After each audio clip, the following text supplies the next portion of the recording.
Здравствуйте, вы смотрите программу «Фокус» на информационном портале LoveMD. Не забывайте подписываться на наши платформы в социальных сетях и оставлять ваши комментарии по поводу наших программ и возможных будущих тем для обсуждения.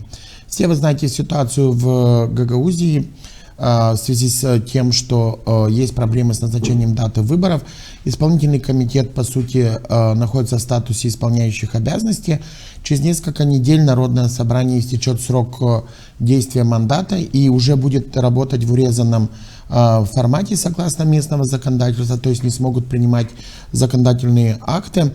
Об этом и многих других проблемах, которые есть в последнее время в Гагаузии, сегодня мы будем говорить с депутатом Народного собрания автономии Николаем Дудого. Здравствуйте, Николай Харлампич. Рад вас видеть у нас в студии. Ну уж так случилось, что Гагаузия последние 1,5-2 года была далеко не в хорошем положении, но сейчас как бы положение никак не ухудшилось, а может быть даже и ухудшается как с точки зрения экономической и социальной ситуации, так и политической, потому что тот состав парламента, который сейчас уже были утверждены мандаты, но во всяком случае, как и считают многие эксперты, наверное, вряд ли будет заниматься в приоритете проблемами Гагаузии, а больше будет занято какими-то политическими разборками внутри парламента. Поэтому, скорее всего, Гагаузии придется как-то искать выход внутри самой автономии и сложившаяся ситуация, а депутатам, наверное, придется брать ответственность на себя по поводу назначения даты выборов, несмотря на то, что эти вопросы обжалованы в том числе и с государственной канцелярией в судебных инстанциях. Но если говорить о той ситуации, которая сложилась в Гагаузии, в том числе в бюджетном процессе, потому что сейчас уже по закону исполком должен был представить на публичных слушаниях и Народному собранию проект бюджета на 2026 год. Насколько я знаю из источников, что это будет сделано на этой неделе, но во всяком случае для публичного обсуждения он представлен не был и не был опубликован. Но в прошлом году была интересная ситуация в некоторых населенных пунктах, интересная в кавычках, с точки зрения распределения и получения капитальных инвестиций. И один из проблемных населенных пунктов был Камрат, который недополучил в прошлом году, по-моему, чуть более 900 тысяч. Потому что были проблемы между депутатами, которые представляют Камрат, и примаром. Ну, проблемы или разногласия, давайте скажем правильнее, да? Потому что закон имеет свою процедуру, как это должно быть сделано. И в прошлом году примария недополучила эти деньги. Какова ситуация в этом году связана с капитальными инвестициями и выделением этих средств? Добрый день, Виталий, уважаемые наши зрители, добрый день. Ну, начну наверняка с последнего, потому что было много вопросов. Вопрос о том, что об инвестициях, которые идет с исполкомом Гагаузии примарии. Ну, вначале хочу сказать, чтобы правильно наши все поняли, у нас принимается как бюджет? Принимается бюджет примарии, бюджет исполкома Гагаузии, наш центральный бюджет Гагаузии, принимается бюджет страны, то есть правительства. Бюджет местный совет руководит, примар предлагает, совет принимает решение. Центральный бюджет Гагаузии, значит, башкам предлагает, Народное собрание принимает решение. То же самое делается и в парламенте, и с правительством. Ну и после того, как принимается бюджет, и дополнительных средств в стране нету, только если каждый из этих органов участвует дополнительно международных доноров, где-то находит гранты для того, чтобы получить какие-то дополнительные средства. Остановлюсь на Камрате. Ну, значит, бюджет Камрата принимается, бюджет Камрата сегодня довольно-таки неплохой, и примар, в принципе, предлагает для того, чтобы распределить бюджет. Но есть один момент, что когда оканчивается год, иногда, но больше всего, ну, как не иногда, а практически каждый год остаются остатки, те, которые выполняются сверх бюджета.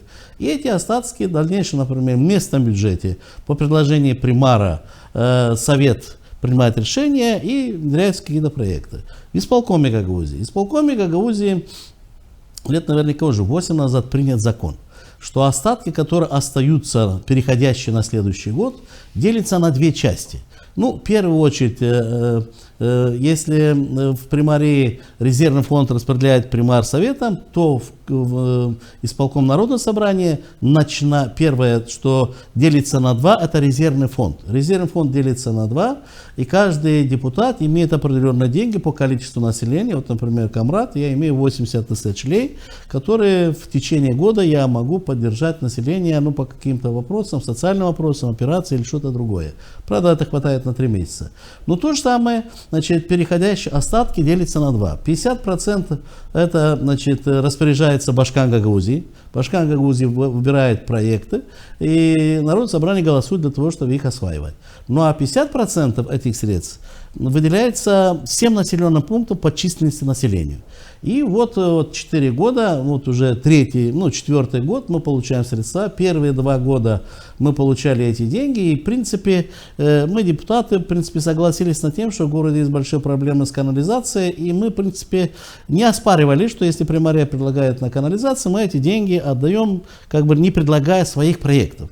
Правда, канализация как воняла, так и воняет, но мы это соглашались. В прошлом году, возник такой вопрос, это не в моем участке, это участке Александра Ильича Тарновского, находится спортивная школа Камрата, ДЮСШ Камрат. В этой школе тренируются только наши дети городские. И скажу, что это единственная спортивная школа в регионе, которая не ремонтировалась уже порядка наверняка 20, а может быть 30 лет. Если с задней части посмотреть, там вот как уложили котельцы, даже не оштукатурили. То есть на 2 этаже построено общежитие, которое не функционирует, не готово, крыша течет, утепления нету, поэтому мы, значит, поговорив между собой, 3 депутата, потому что 4-й у нас Петров, который ушел в исполком, в принципе, предложили муниципальному совету Камрата для того, чтобы они приняли решение, что эти деньги, которые выделяются с исполкома Гагаузии и по предложению депутатов Народного собрания, должны осваиваться в Камрате, то есть по закону все это подходит. И мы предложили... Это было в 2024 году. Да, в прошлом году. И я лично говорил с председателем муниципального совета, что поставьте на совет, проголосуйте. Но, к сожалению, на совете даже не был поставлен вопрос. Примария предложила свой вопрос, и на этом закончилось, и эти деньги были потеряны. По вине, я скажу, что кого? По вине примара, который не захотел, чтобы на совете даже поставили вопрос депутатов. Хотя по закону именно депутаты. Депутаты имеют, первый, резервный фонд, немножко денег, которому, и второе, именно эти средства, которые идут с исполком. Больше у депутатов нету денег. Да, они участвуют при принятии всех решений, голосуют за законы, дополнительно могут искать доноров, но здесь в Гагаузии резервный фонд и дополнительно эта сумма, которая идет через исполком, через депутатов Народного собрания. Депутаты предлагают примарии, куда потратить эти деньги, которые не относятся к бюджету Камрат. Это не бюджет, это не камрадские деньги, это не из бюджета. В прошлом году они не захотели, эти деньги ушли. Почему? Потому что там должны предлагать депутаты. В этом году такая же картина. И снова же, я был при мэрии, собралось 12 советников и предложил советникам, что мы не можем понять, почему такое неуважение к депутатам. Давайте поставьте вопрос на голосование. Только поставьте вопрос не только при мэрии, но поставьте вопрос и депутатов. Что если совет проголосует, что выделить спортивной школе, потому что на носу зима и там все-таки наши дети, значит вы должны освоить эти деньги, которые, снова повторяюсь, не из бюджета Камрат, а дополнительные деньги, которые из центрального бюджета Гагаузии, значит вы должны это выплатить. Если совет проголосует, что они не согласны с депутатами, тогда естественно, что я подпишу, и эти деньги пойдут куда захочет примария. Примария хочет, как всегда, какую-то дорогу, какую-то дорожку выполнить. Вот и все. Здесь вообще вопросов никаких нет. Просто на совете должен быть 2 вопроса. Вопрос, который предлагают депутаты, хотя по закону здесь вопросов даже не должно быть 2. Депутаты предлагают, совет принял решение и выполнил. Эти деньги не из бюджета примарии, эти деньги идут дополнительно, именно через депутатов. Но, к сожалению, никто не может объяснить примарийским специалистам, что именно так. Поэтому возникает такой вопрос. И в этом году опять есть опасность, потому что... Да, я буквально пару дней назад снова встречался с председателем муниципального совета, звонил представителям, кто ходит в бюджетную комиссию, Анастасу Вадиму, что прошу вас, обсудите, вы же сами делаете, чтобы деньги ушли, обсудите, предложите совет. Если совет не проголосует, мы уже, даже несмотря, что не должны, мы сделаем, потому что тут амбиция только примара. Примар не хочет придраться, что эту школу не будет ремонтировать и все. Хотя это наши дети. Николай Иванович, тема, которая муссируется уже недели полторы вы были на одном из площадок масс-медиа. Там была определенная ситуация, которую я как бы не буду комментировать работу своих коллег, журналистов. Но, в общем-то, после этого достаточно много хейта в Фейсбуке в отношении вас и всей этой ситуации. И в том числе обвинение о том, что вас поддерживал Илон Шор на выборах примарских и дальше как бы на депутатских выборах. Как на самом деле было? Если вы как бы готовы озвучить и раскрыть какие-то скобки, и была ли это поддержка, потому что да, на самом деле мы все наблюдали как бы выступление Илона Шора в социальных сетях, где он заявлял о вашей поддержке, но, наверное, что-то предшествовало каким-то таким моментам. И пользовались ли вы поддержкой или финансовыми ресурсами Илона Шора? Ну, давайте так, я не буду озвучивать, как шла эта передача. Она есть в интернете, любой человек может его озвучить. Я остановлюсь именно на одном моменте, потому что из-за этого, в принципе, прошел сырбор. Было заявлено, что Дудоглу баллотировался на выборы от команды Шор, и он является членом команды Шор. Ну и на этом, в принципе, мы начали спорить, и я сейчас, имея возможность, отвечая на ваш вопрос, скажу так, что никогда я не был в команде Шора. Никогда. Да, в политике есть такое, что иногда некоторые партии, некоторые команды между собой ведут переговоры для того, чтобы на каком-то периоде договориться. У нас получилось так, что я баллотировался в Башкана Гагаузии, уже 2 года прошло. В 2023 году я баллотировался от Народно-патриотического союза Девлет. Ну, так уж получилось, что если раньше я выходил во второй круг, то сейчас я не вышел во второй круг, и нам нужно было принимать решение, кого мы поддержим во втором туре. Решение принимал не Дудоглу, решение принимала вся команда, потому что мы шли от организации, все руководители первичных организаций со всех населенных пунктов собрались, и мы тогда приняли решение, чтобы провести переговоры с Евгенией Гуцул, который поддерживает Шор, потому что Узуна поддерживал Дадон, который привел Ирину Влак, а мы были 8 лет в оппозиции к Ирине Влак. Поэтому у нас, в принципе, как такового и выбора и не было. Естественно, что мы начали переговоры с Евгенией Гуцул, его сторонниками и с Илоном Шором. Скажу, что это были, как говорится, переговоры на выборах. Да, мы их поддержали, они выиграли на выборы. В дальнейшем мы провели переговоры для того, чтобы с нашей команды, не сливая организацию, а с нашей команды кто-то попал в исполком Гагаузии, как оно было в правительстве не раз, когда коалиционное руководство есть и либерал-демократ, и либерал-демократ, если помните прошлый. То же самое мы предложили наших специалистов для того, чтобы они попали в исполком. Тем более, что наша команда была 8 лет в оппозиции к Вармузалы, 8 лет в оппозиции к Ирине Влак, и мы посчитали, что пора уже, как говорится, подставить плечо Башкану, который выбран, и работать совместно. Скажу, мы такие переговоры провели. И Шор предложил лично мне быть заместителем Башкана Гагаузии. Но ни одному человеку с нашей команды он не предложил никакой должности. То есть начальника управления ни одного, только мне. Я отказался, потому что мы решение принимали командное, мы участвовали в командное. Если в нашей команде не будет ни одного члена, ни одного начальника управления, ну тогда, а что мне там искать? Естественно, что я отказался. В дальнейшем, значит, у нас провелась беседа, что мы организовали, у нас был совместный проект. Совместный проект, который я считаю, что это наверняка был одной из самых лучших проектов, которое внедрялось 2 года назад в Гагаузии, это открытие спортивного клуба. Открытие спортивного клуба для борцов, для того, чтобы профессионально тренировались. И мы тогда набрали более 22 человек, спортсменов экстра-класса, мастеров спорта международного класса. Буквально за год ребята уже некоторые стали призерами Европы, мира. Началась подготовка уже на следующие Олимпийские игры. Я работал в этом клубе тренером. И скажу, что вот наши отношения были с Шором в этом направлении. Но после того, когда они прекратили поддержку этого клуба, то есть наши отношения полностью больше никаких. То есть с того момента, как клуб они закрыли, больше отношений как не было. В этот период прошли выборы, местные выборы в примары, ну, местные выборы. Да, и скажу, что после башкирских выборов, когда мы их поддержали, по идее, все ждали в городе, что они ответят тем же, что они поддержат мою кандидатуру в первом же туре, потому что мы же их поддержали, они выиграли. Но так же получилось. Это тоже одно из доказательств, что мы не были в команде Шора. Шора, посовещав своей команды, они выдвинули сначала Александра Панова на выборы, он был снят с выборов. Потом они выдвинули Кюлафле и Новака. И в первом туре нашей команде пришлось бороться без админресурсов, потому что Анастасов был примаром города, используя другие рычаги.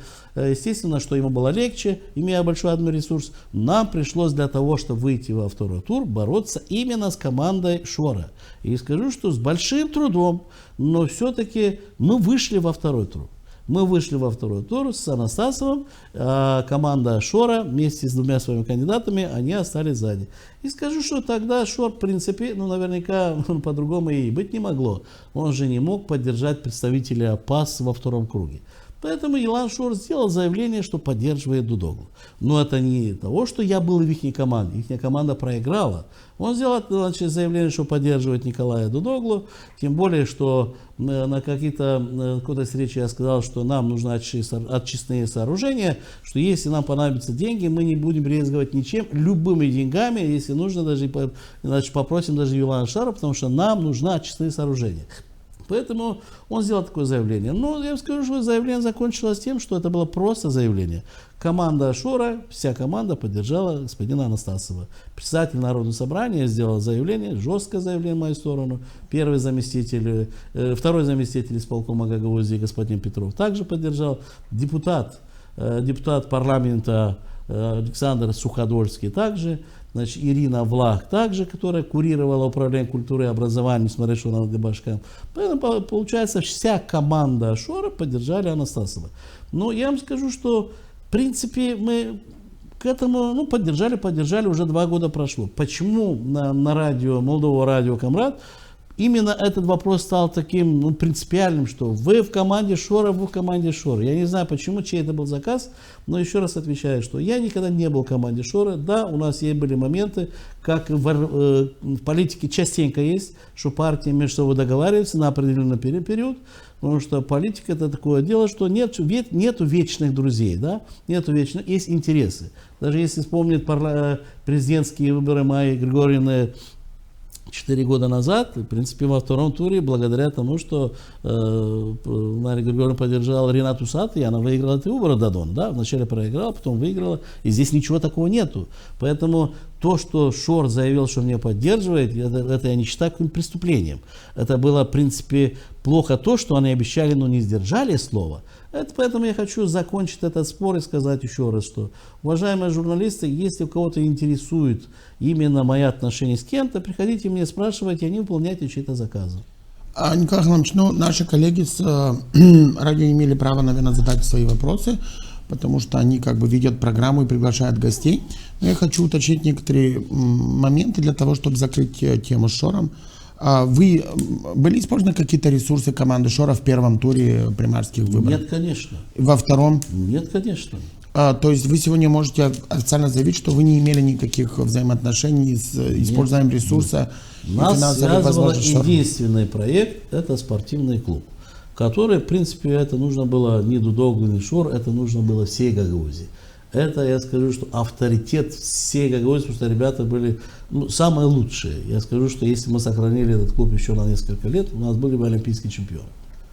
Было ли решение, допустим, что прекратили финансирование в связи с тем, что у вас была разная политическая повестка возникла? Значит, я вам скажу, что как оно случилось и на примарских выборах, что Шор говорит одно, а команда делает другое, то и получилось с клубом. Фактически с клубом тоже сыграл роль, например, председатель Народного собрания, его команда, которая не нравилась, что я в Народном собрании голосую, как я хочу. То есть не по указке председателя Народного собрания или указке представителя Шоры, я, говорится, еще раз подтверждение тому, что являлся независимым, являюсь независимым. Им это не нравилось, и поэтому они и закрыли этот проект. То есть на вас были попытки выйти, чтобы влиять на ваше голосование в Народном собрании? Если так посмотреть туда, но этого у них не получилось. Ну, как бы закрывая эту тему, но продолжая тему гагаузской политики, а здесь, как говорится, там без шора как бы никуда, да? Ну, Я вам к скажу, что сожалению, много такая разговоров ситуация. о Шоре, да, вот мы с ними имели вот первые отношения по башканским выборам, мы их поддержали, по примарским выборам, по спортивному клубу. Ну что ж, разошлись. Я к нему не имею претензий, они ко мне не имеют претензий. Я не знаю так сильно, чего волнует журналистов, но еще раз повторяюсь, последний раз, что мы были всегда отдельной командой, да, вначале у нас была Новая Гагаузия, потом, значит, Народно-патриотический Девлет, сейчас мы открыли настоящую Гагаузскую народную партию, являемся отдельной командой, поэтому ни в какие команды мы не входим, потому что мы сами являемся командой. Что касается ситуации, которая сложилась сегодня в Гагаузии, потому что мы имеем ситуацию с приговором в отношении Евгения Гуцул, как главы Гагаузии, имеем вопрос по назначению даты выборов в Народное собрание, и все это как бы создает такую общую институциональную проблему функционирования Гагаузии. В одной из наших программ ваш коллега по Народному собранию, господин Лечо, на мой вопрос, почему не было взято во внимание срок 60 дней по поводу того, что Евгений Гуцул не может выполнять функции башкана Гагаузии, признал, что это было политическое решение в августе, и что вообще-то по закону все-таки должны были инициировать процедуру, но это было политическое решение.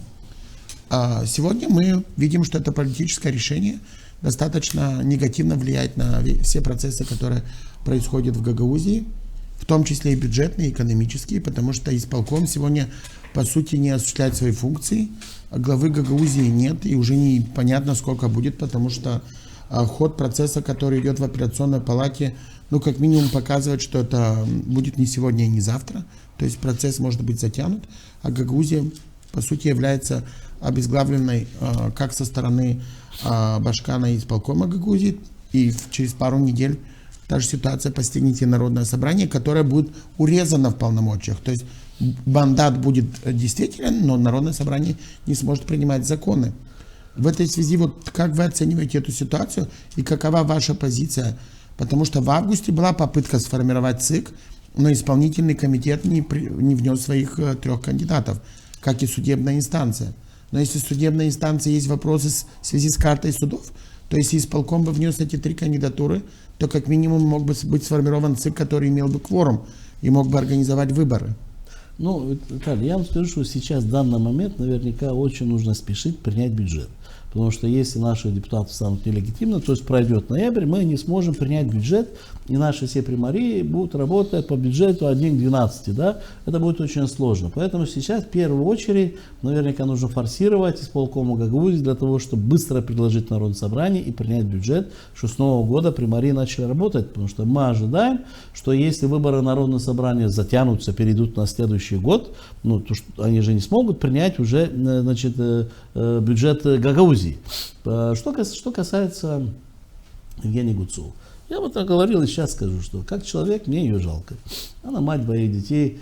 И в принципе, почему тогда в августе не было принято решение, чтобы назначить сразу башканские выборы, это тоже один из моментов, что Гагаузия уже прошла этап, когда снимали Крайтора Дмитрия Васильевича и не хотела попасть в тупик, что башканы, то есть 4 года не дорабатывают. А может быть, судебные органы во второй инстанции, апелляционная палата может отменить свое решение. Дали возможность для того, чтобы суд определял. Не Гагаузия, не гагаузские депутаты, даже не гагаузский народ, а суд, чтобы определил реально. Поэтому я так думаю, что сейчас, после решения апелляционной палаты, я думаю, что больше не останется вопросов, и Народное собрание обязано будет назначить выборы и в Народное собрание, и башканские выборы. Я думаю, что выборы Народного собрания затягиваются только из-за того, что большинство, скорее всего, имеет дополнительные какие-то отношения некоторыми серьезными игроками, которые где-то просят оттянуть для того, чтобы стало ясно, чтобы не проводить выборы Народного собрания, например, сейчас или через месяц, а через 2-3 месяца башканские выборы. То есть 2 выбора разделить на несколько месяцев. Поэтому я так думаю... Одно уточнение. Потому что, да, есть такое пословица, что если на сцене во время спектакля есть ружье, то в конце оно должно выстрелить. Если вы сказали о том, что есть какие-то договоренности с какими-то внешними силами, они думаю, внутри это не страны подтверждено. или речь идет об Илоне Шоре? Я так думаю, это не подтвержденно. Я так думаю, потому что, в принципе, Народное собрание, почему Народное собрание нужно было оттягивать выборы с ноября? Смысла нету. Здесь вопрос пошел только из-за башкирских выборов. Что если проводить в ноябре выборы Народного собрания, а Башкирская апелляционная палата выносит, подтверждает суд первой инстанции, то нужно проводить и башкирские выборы. И наверняка, я говорю, что и наверняка, я здесь не могу гарантировать, но видим, что большинство Народного собрания, которое, в принципе, работало, связки с командой Шора очень плотно, наверняка имеет какие-то договоренности. Но снова же я говорю, что свое личное мнение. Я лично считаю, что сейчас немедленно, в первую очередь, нужно, чтобы Народное собрание отменило свое решение о том, что они ликвидировали свой же ЦИК. Потому что ЦИК они ликвидировали, подали в суд, выиграли первую инстанцию, сейчас и дальше апелляционная. И если ЦИК пойдет в таком русле, потом и выше, то они затянут еще на год выборы. Поэтому сейчас самое лучшее наверняка отменить свое решение, и чтобы ЦИК, который работал, он также мог продолжать работу. То есть тогда у нас получается, что ЦИК уже есть. Не надо заново создавать, не надо просить исполком, потому что исполком тоже не давал своих представителей, тоже наверняка из этой области, то, что я говорю, что наверняка у них тоже планы по Башкану, Гагаузии, когда будут эти выборы, и они тоже как бы тормозили. Поэтому сейчас, если отменить свое же решение по ликвидации ЦИК, у нас вопрос получается, что ЦИК есть, и можно объявлять выборы. Что касается судебных органов, апелляционной палаты, которые должна утверждать. А разве апелляционная палата Камрат что-то Гагаузская апелляционная палата? Это же государственная апелляционная палата, которая находится в Камрате. Да, сейчас она, например, Кагул, да? Ну а какая разница? Я считаю, что апелляционная палата, которая, есть ее функция определенная, привязанная к местности, она и будет в дальнейшем утверждать мандаты депутатов. Потому что, не будет же утверждать наши мандаты Бельская апелляционная палата. Да? Та апелляционная палата, которая, в принципе, привязана по местности Гагаузии. Будет она Кагульская, будет она Камрадская, в любом случае она должна будет утвердить и мандаты депутатов, которые будут избраны.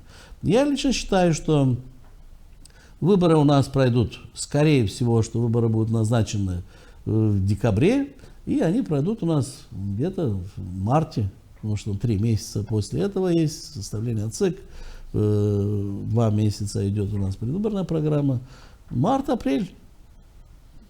То есть получается, что все-таки Народное собрание выйдет за рамки. Она уже вышла, она давно должна была уже назначить. В ноябре уже должны были пройти выборы, а должна была назначить за 3 месяца, что была образована Центральная избирательная комиссия, 2 месяца у нас идет выборная кампания, она уже нарушила все и вся. Только наверняка уже нужно прекращать. Я как-то сказал, что мы столько ругались между собой, что уже я ни в коем случае сейчас не буду кого-то критиковать, это бессмысленно. Все равно никто это не слышит. Поэтому сейчас единственное мы просим одно, что Народное собрание должно собраться, несмотря на свою критику со всей стороны, его критиковали, назначить эти выборы, провести эти выборы и уже достойно уйти. Николай Харламович, результаты парламентских выборов по стране, потому что в Гагаузии они очень отличаются от того, что мы имеем по стране по результатам выборов.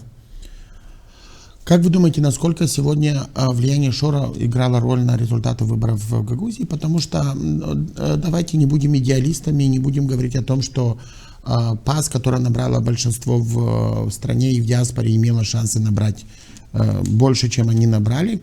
При тех условиях, которые сложились в Гагаузии, думаю, что это невозможно было. То есть нужно смотреть правде в глаза. То есть,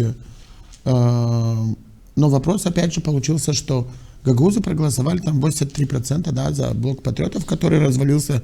Мы уже знаем, Воронин заявил, что он выходит, будет создавать свою фракцию. Ирину Влах аккурат сняли за нарушение перед выборами.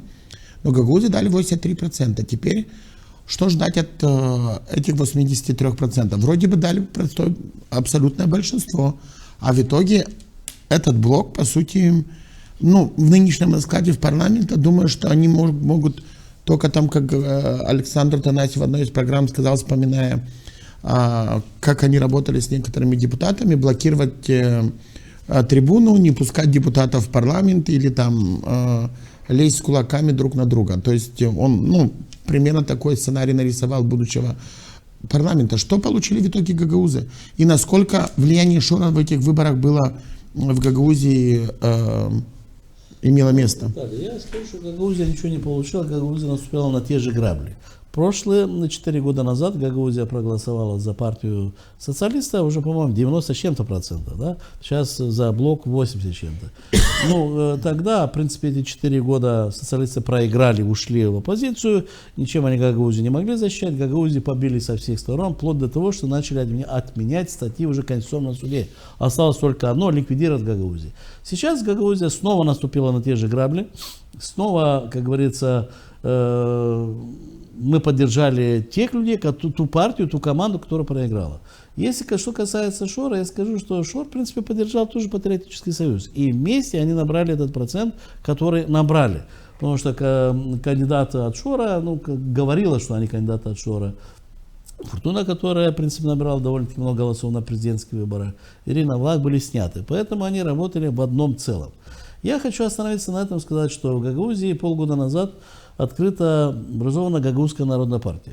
И, в принципе, мы очень хотели участвовать на этих выборах, прежде всего, для того, чтобы не дать, чтобы Гагаузия снова наступала на те грабли, что она наступила, потому что мы отдаем голоса какой-то партии, которая идет в оппозицию, а потом требуем от себя какое-то другое отношение, хотя во время выборов, как говорится, что только в наших выборах нет, да, грязь и все, что хочешь. Но, к сожалению, наша партия не смогла участвовать, ее не зарегистрировали по некоторым проблемам. Но мы приняли тогда решение провести переговоры с другими партиями. Прежде всего с левым партиям, которые ближе к гагаузскому электорату. Я скажу, что у нас переговоры сорвались со всеми, потому что мы поняли, что ничего они не хотят обещать Гагаузии. Им нужны были только наши голоса. И первый лозунг: вы же Россию поддерживаете, вы обязаны нас поддержать. Да, мы Россию как поддерживаем, но мы не хотели поддержать команду, которая проиграет, и из-за которых у нас будут большие проблемы. И вот сегодня итог. Итог такой, что победители не судят, победители уже есть. Много можно говорить, диаспора, не знаю что, но есть большинство, 55 мандатов. Да, 2 слова скажу о партии ПАС. Партия ПАС в Гагаузии не набирает, 3%, по-моему, уже 8, 10, сколько, 3% все время держится, 1, 2, 3. Я считаю, что они не увеличивают свои проценты, потому что они частенько ставят на тех людей и помогают этим людям, и примарии, и инвестиции, и гранты, и проекты, даже идут на серьезные нарушения, чтобы поддерживать. Но когда приходит время, эти люди боятся даже сказать, что они имеют отношение к ПАСу. Они их просто предают. Как выборы закончатся, они снова бегут, становятся строй, что мы ваши большие сторонники. Но во время выборов их даже следа здесь нет в Гагаузии. Но это их проблема, пускай они сами решают своими сторонниками. Сейчас, в данный момент, для Гагаузии очень важно, потому что уже с Кишинева звучит и выступление президента, что с Гагаузией нужно больше работать, с Гагаузией нужно искать других политиков. Я скажу, что начнется что Гагаузия сегодня ждет, что начнутся какие-то сигналы, удары по Гагаузии, которые может довести до того, что Гагаузия может сама ликвидироваться. Поэтому, естественно, что нас это очень сильно волнует. Мы хотим 15 числа сделать круглый стол, пригласить всех политиков Гагаузии. Это, в принципе, инициатива Гагаузской народной партии. Пригласить всех политиков Гагаузии, депутатов, руководство региона. Это, в принципе, такой ничего не обязывающий первый круглый стол для того, чтобы обсудить ситуацию. А что же дальше делать? Да, я скажу, что на этих выборах мы поддержали те, которые проиграли. Из-за них Гагаузия получила новые проблемы, как это было 4 года назад. Но не ждать, пока эти проблемы начнутся. Мы должны опередить, убрать из Гагаузии фактически все эти партии, которые, в принципе, можно сказать, что нас завели в тупик. Значит, конечно, убрать отношения извне, это финансирование, потому что сегодня Гагаузия считается захваченным регионом, чуть не резервацией, поэтому если мы это не сделаем, если мы пойдем на выборы народного собрания, и какая-то партия попытается купить большинство депутатов Народного собрания, мы же понимаем, что это послужит именно толчком некоторых ястребов с Кишинева для того, чтобы ликвидировать автономию.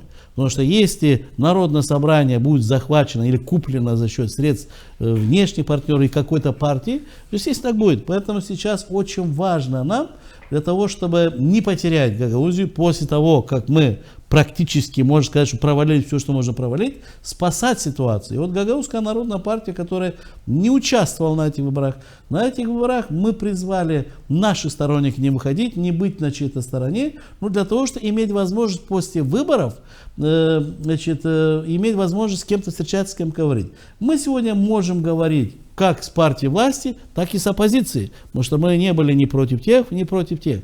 И поэтому на платформе Гагаузской народной партии мы сегодня хотим объединения Гагаузии.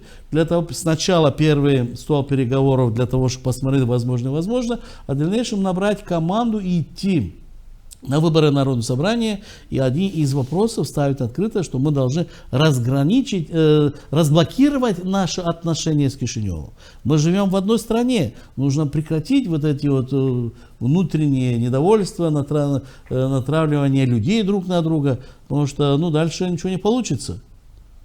Николай Харламович, вот в последнее время звучат такие мнения о том, что может быть введено внешнее управление со стороны Кишинева в Гагаузии в связи с тем, что есть вопросы с назначением даты выборов, и в том числе, по сути, должность Башкана вакантная. Насколько вы серьезно оцениваете эти заявления? Потому что с точки зрения законодательства нигде не прописаны такие варианты, то есть сложно себе представить, какие законные механизмы могут быть для того, чтобы это было внедрено, и в том числе даже с вопросом об окружном избирательном совете, который включен в реестр избирательных органов Молдовы, но в любом случае его все равно даже этот совет, который включен туда, должен утвердить персонально Народное собрание для того, чтобы он мог функционировать и организовывать выборы в Гагаузии. То есть вопрос точно неоднозначный, и законных механизмов поставить внешнее управление в Гагаузии их нет. То есть, нужно, наверное, что-то придумывать или вводить там чрезвычайное положение в Гагаузии для того, чтобы как-то оправдать эти действия. Но вот, как водится у нас в стране, никогда просто так дыма не бывает без огня, да? То есть, кому-то в любом случае нужны такого рода высказывания, и они что-то тестируют, наверное, может быть, возможность реакции депутатского корпуса, жителей автономии к этим вопросам. Но вот если говорить о ваших прогнозах, поэтому и насколько это вообще возможно? Внешнее управление это невозможно, закон это не позволяет, и в принципе мы не живем в джунглях, да, когда Гагаузия не права, мы получаем удары, даже в принципе в тех моментах, где могли бы пропустить, но нас бьют, вот даже то, что в Конституционном суде было отменено решение. Но перейти за рамки, что сделать внешнее управление Гагаузии, я считаю, что невозможно. Но я скажу, что оно подстегивает, оно немножко пугает Гагаузию и дает возможность нам понять, что пора одуматься, пора нам всех этих игроков, которые приехали в Гагаузию и фактически забрали власть в Гагаузии, от них избавиться. Потому что это идет сигнал к тому, что когда-то, наши 30 лет назад, наши аксакалы добились, что мы имеем автономию. Да? Страна доверила, дала нам автономию. Я скажу, что закон о уложении Гагаузии довольно-таки очень хороший закон. И сказать, что сегодня мы из-за того, что к нам приехали непонятные игроки, фактически нашу политику изменили и натравили нас на центр, это один из тех моментов, что мы должны исправлять. Поэтому, когда начинается разговор о внешнем управлении, это идут сигналы, что нас пугает. И да, если вы не успокоитесь, мы пойдем по такому пути. Этот путь невозможен. Но путь другой возможен. Это то, что я сказал, что если в Гагаузии начнется в Народном собрании полный подкуп в округах, видите, как сейчас на этих выборах, мы стали свидетелями, что власть работала очень жестко, и они снимали партии. ЦИК принимает решение, даже не доходит до апелляционного, как сняли Фортуну. жестко работается для того, чтобы ни в коем случае не было внешнего вмешательства и тем более финансирования. Поэтому это, в принципе, должны сегодня задуматься все наши кандидаты в депутаты, потому что в отличие от парламентских выборов, у нас кандидаты могут идти от партии, но они являются по одномандатным округам, то есть они регистрируются как по одномандатным округам, и для того, чтобы их снимать, не надо будет снимать всю партию, нужно будет просто снять одного человека. Поэтому очень сегодня важно для наших будущих кандидатов в депутаты, чтобы они понимали, что если они используют чью-то поддержку извне, а не просто, как говорится, идя со своей программой, со своими друзьями, с группой поддержки населенных пунктов, то тогда естественно, что наверняка они не дойдут до конца. А если это будет массово, я вот лично думаю, что это будет тем сигналом, который сегодня многие говорят. И я вам скажу, что для центра, если, например, на парламентские выборы для центра было, как говорится, важно снимать этих игроков, которые были замешаны в чем-то, то в Гагаузии наверняка они даже захотят, чтобы такие были.